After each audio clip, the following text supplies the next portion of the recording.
up, guys? This is Wyatt from FFWC. Hope you are having an amazing day.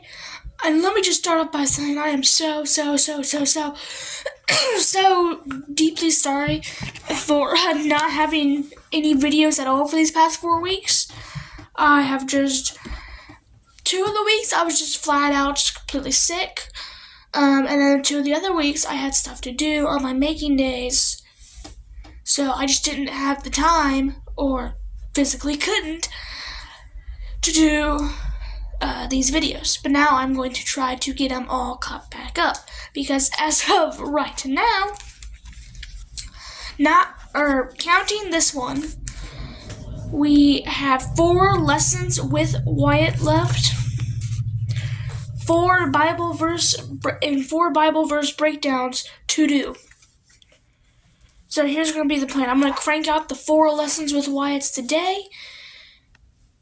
I'm going to crank out 2 of the lessons with Wyatt today, 2 of the lessons with Wyatt tomorrow, and then the Bible verse breakdowns. It's going to add another one to it, so there's going to be 5, but I'm going to hold those till next week because they're kind of simpler and faster to do. And these lessons with Wyatt are kind of longer and more harder to do because of editing.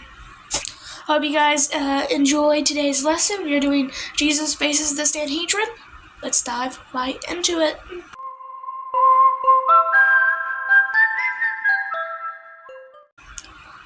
Okay, so Jesus Faces the Sanhedrin. This lesson is about Jesus' trial before the Sanhedrin. Jesus could have escaped the suffering by lying, denying his deity, or pleasing the crowd, but instead he told the truth. So first off, a lot of people will ask, what is the Sanhedrin? What does it mean? Well, the Sanhedrin, by definition, was an assembly of either 23 or 71 elders appointed to sit as a tribunal in every city in the land of Israel. There were 2 classes of rabbinite Jewish courts, which was called the Sanhedrin, the Great Sanhedrin and the Lower Sanhedrin. Today, this would be known as a jury. So Jesus was arrested and taken to the home of Caiaphas, the high priest, and 70 Jewish religious leaders called the Sanhedrin. The Sanhedrin was a ruling group made up by elders, teachers of the law, and the high priest. The Sanhedrin wanted to do away with Jesus for some time, but couldn't because he had done nothing wrong. Before they could have him executed, the Sanhedrin needed to prove that Jesus committed a crime worthy of death. After bringing in several witnesses, they found one thing they could use. Jesus was asked if he was the Christ, the Son of God. He was the Son of God. To tell the truth meant he would die, be dragged away, and crucified.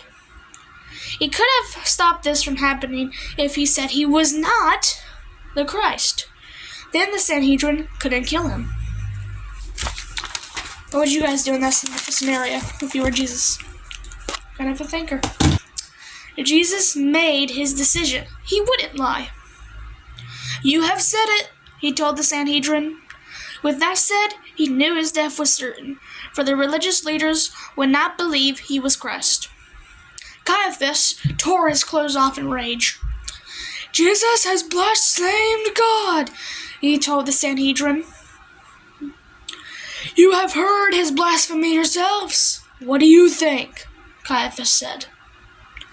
The Sanhedrin agreed. He is worthy of death. Then they mocked Jesus, spat in his face, and struck him with their fist, slapped him, and challenged him to prophesy by telling who had struck him. The next morning the decision was made. They tied Jesus and turned him over to the Roman governor. So, this lesson is teaching us, no matter even through the hardest times, tell the truth. Even though it was hard, Jesus had to face death by telling the truth, but he still told the truth. Alright, that's this lesson with Wyatt. Once again, this was Jesus Faces the Sanhedrin. Make sure you like and subscribe. I'll see you guys next time. Peace.